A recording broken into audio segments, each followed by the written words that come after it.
हमारी संस्कृति, हमारे संस्कार सदा रहें हमारे साथ। सब्सक्राइब करें दिला।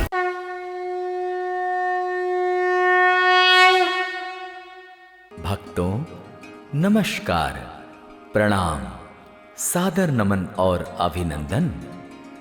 भक्तों, आध्यात्म भारत भूमि की आत्मा है। श्रद्धा, भक्ति और आस्था क्रमशः भारत की मन, प्राण और जीवन शैली है। यहाँ एक से बढ़कर एक तीर्थ स्थान है, पावन धाम है, आश्रम और मंदिर है, जिनका अपना अपना महत्व है और कहानियां भी, इतिहास हैं और मान्यताएं भी, जहां प्राचीन काल से अब तक न केवल चमत्कार होते रहते हैं, बल्कि भक्तों की मनोकामनाएं भी पूरी होती रहती हैं। संभवतः इसीलिए सभी धामों के कुछ न कुछ रहस्य हैं, कुछ न कुछ जनश्रुतियां हैं, किंवदंतियां और लोक कथाएं हैं। ऐसा ही एक मंदिर है नर्वदेश्वर मंदिर।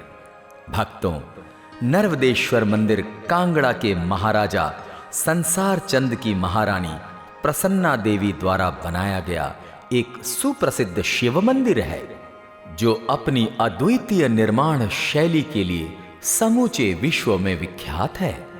भक्तों, यह मंदिर भी कई विख्यात मंदिरों की तरह देवभूमि और तपोभूमि कहे जाने वाले हिमाचल प्रदेश के सुजानपुर टिहरा नामक स्थान पर स्थित है, जो कांगड़ा रियासत के हमीरपुर जिले के अंतर्गत आता है।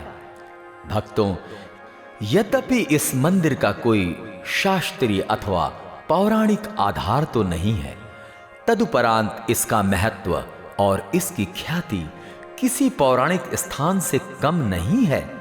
इसकी वजह है इस मंदिर की अद्भुत अद्वितीय निर्माण शैली, क्योंकि इसका निर्माण महाराजा संसार चंद की कांगड़ा शैली में हुआ था। इसलिए यह मंदिर न केवल शिव भक्तों की श्रद्धा, आस्था और भक्ति का केंद्र बिंदु है, बल्कि दर्शकों तथा पर्यटकों के लिए भी आकर्षण का केंद्र है। इस मंदिर को देखने के लिए सारी दुनिया के दर्शक और पर्यटक सुजानपुर टिहरा पहुंचते हैं। भक्तों, सुजानपुर टिहरा की स्थापना कांगड़ा रियासत के कटोच वंशीय राजा अभय चंद द्वारा की गई थी। सुजानपुर टिहरा न केवल ऐतिहासिक स्थान है, बल्कि प्राकृतिक सौंदर्य के दृष्टिकोण से भी अत्यंत सुंदर, मनोहर और रमणीय है। जी हां भक्तों, व्यास नदी के बाएं तट पर बसा सुजानपुर टिहरा शहर आज भी कटोच राजघराने के स्वर्णिम काल की गवाही तो दे ही रहा है, उनका गौरव गान भी कर रहा है। भक्तों, कहा जाता है कि महाराजा संसार चंद इस मंदिर के निर्माण के प्रति विशेष उत्साहित थे, किंतु दुर्भाग्यवश इसी अवधि में उनकी मृत्यु हो गई। अतः मंदिर का निर्माण उनकी रानी प्रसन्ना देवी द्वारा कराया गया। भक्तों, नर्वदेश्वर मंदिर वर्ष भर में कभी भी आसानी से जाया जा सकता है, लेकिन बरसात का समय यहां के लिए बहुत ही सुहावना और आनंददायी होता है। भक्तों, नर्वदेश्वर मंदिर शहर से चंद किलोमीटर की दूरी पर कटोच वंशीय राजाओं का विशाल किला है, जिसकी भव्यता, दिव्यता, वास्तुकला, शिल्पकला और चित्रकला तो देखते ही बनती है। इस किले का बड़ा ऐतिहासिक महत्व है। भक्तों, सुजानपुर टिहरा शहर के बीचों बीच स्थित ऐतिहासिक चौगान, जो संभवतः पहाड़ी क्षेत्रों में सबसे बड़े आकार का मैदान है।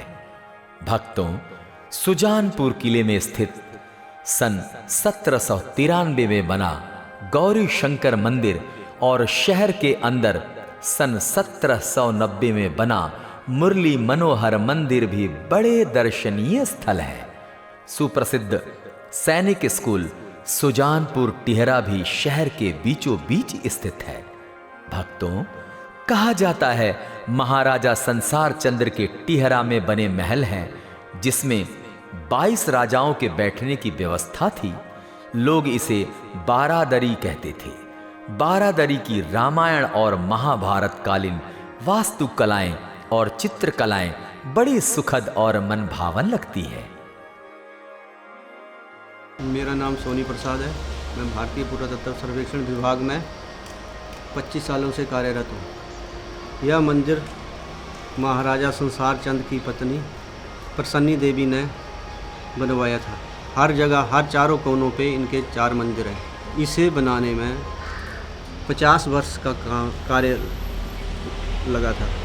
मेरे जो बुज़ुर्ग थे, फोर फादर्स, वो इस मंदिर के सर्विटर थे। यहाँ की पिंडी है शिव जी की, वो नर्मदा से लाई गई थी, इसलिए इस मंदिर का नाम नर्मदेश रखा गया है। विश्वास बहुत है, जो भी आगे मत्था टेकते हैं उनको विश्वास है कि हमारी इच्छा पूर्ण होगी।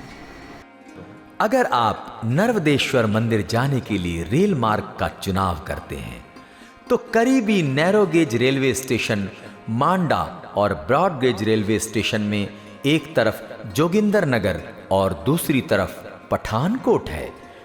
इन सभी से भगवान शिव के परम धाम नर्मदेश्वर मंदिर सुगमता से पहुंचा जा सकता है। भक्तों, यदि आप नर्मदेश्वर मंदिर सड़क मार्ग यानी बस, टैक्सी या कार से जाने का इरादा रखते हैं तो आप दिल्ली, चंडीगढ़, लुधियाना, जालंधर और अमृतसर आदि किसी भी मार्ग से जा सकते हैं।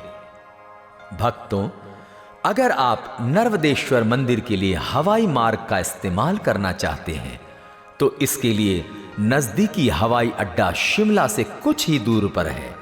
शिमला हवाई अड्डा नई दिल्ली और चंडीगढ़ जैसे प्रमुख शहरों से जुड़ा हुआ है।